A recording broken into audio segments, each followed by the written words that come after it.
You can only have mules or you can have one of these buggies. Hands down, I take the mules.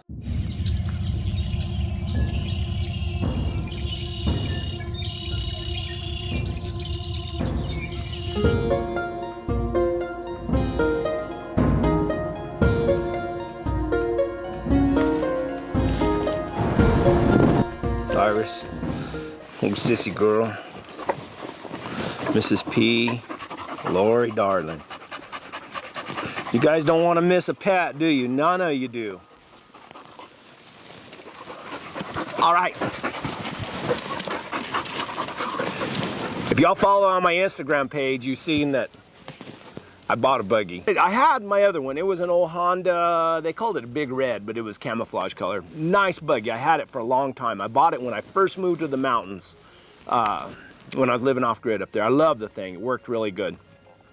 But it got some age on it, and I moved back down here to the desert. Distances I tried to travel in is a little bit further, and I was scared it was going to break down on me. So I decided to get another buggy. And I looked at all of them. The Polarises and then the Can-Ams. Really, probably the only reason I didn't get a Polaris is because it was so hard to get in, and I didn't like the salesman. Anyway, so I got this Can-Am. I called my wife, come on down here and help me pick one out.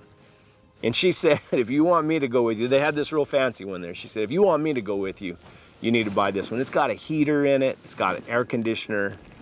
It's, you know, it's decked out. They put the 30-inch tires on it. They kind of customized it there at the shop and made it nice. I love it, really. So, really, with the buggy, I call them buggy, UTV, whatever you want to call it.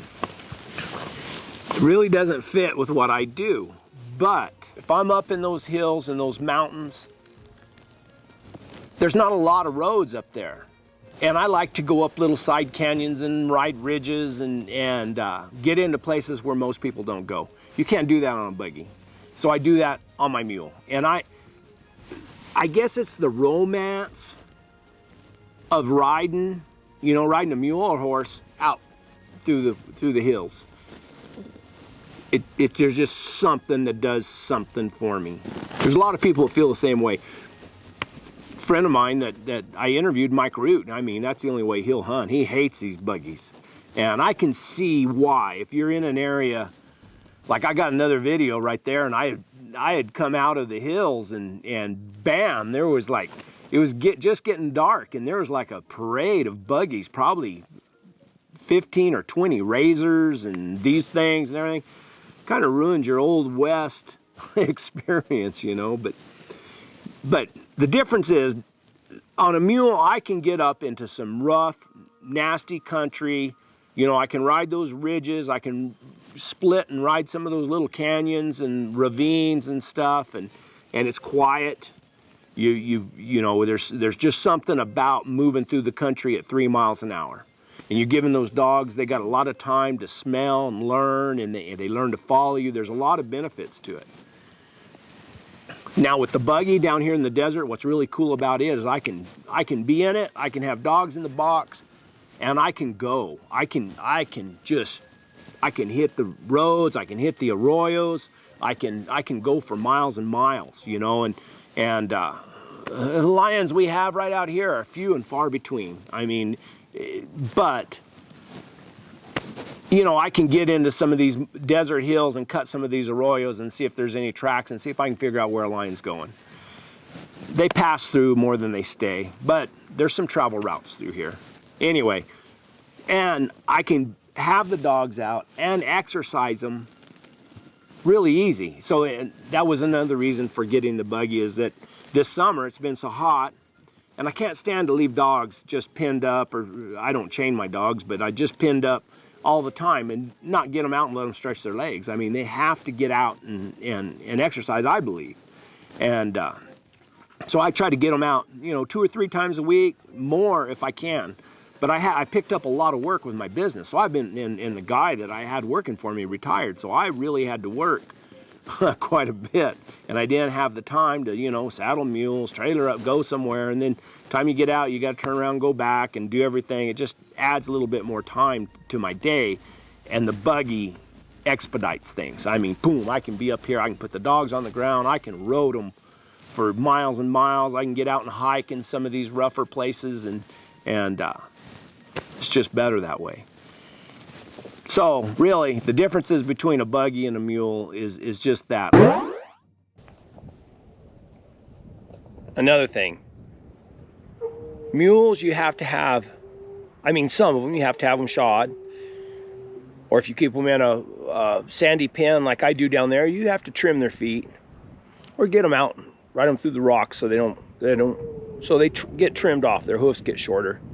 You've got to worm them, you got to have their teeth floated, and you got to buy hay for them. Buggies or UTVs, you got to have the oil changed and all the filters changed. The tires, you wear the tires out and you got to replace the tires. You got to buy gas for them. But I think the main difference is when you turn that key off and take it out of that buggy, it's not costing you nothing but what it cost to buy it.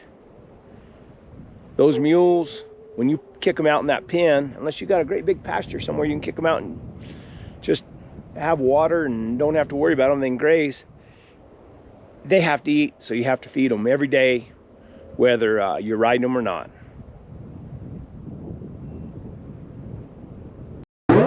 If I was given a choice, you can only have mules or you can have one of these buggies. Hands down, I'd take the mules.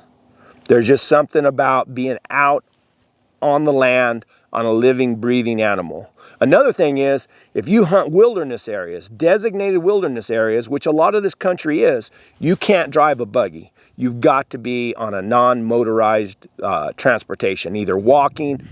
A lot of them don't even allow bicycles. There goes Al. A lot of them don't even allow bicycles. So you got to be, you know, either on foot or on a mule. So I like wilderness areas. I like to ride through wilderness areas. I like to ride through roadless areas. And I think if you're hunting snow, you know, get you a good Toyota pickup or one of these buggies. I like the buggy in the desert, mainly because I can really move up and down these dirt roads real fast without it beating me half to death. The suspension's really soft, you know, and I rode in some of those Toyota pickups and whatever, you know, that suspension's really pretty tough, you know. And then this thing's, shoot, it's probably almost as big as a little Toyota, but I still believe I can go more places in it than I could in a Toyota. Now, I could have bought a real nice pickup for what this thing cost me. But, you know, in the evening, you know, me and my wife can get in it. We can get us a bubbly and drive down the road, and you know, it's nice. So, and it's down here. You can drive them on the highways. So, anyway, that's the story with the buggy. I need to name it. If you guys have any ideas what I should call it. So if you like the videos, crush that like button. Watch another video. One right here, one right here. These are actually videos where I caught a lion. Onward and upward in Little Agnes.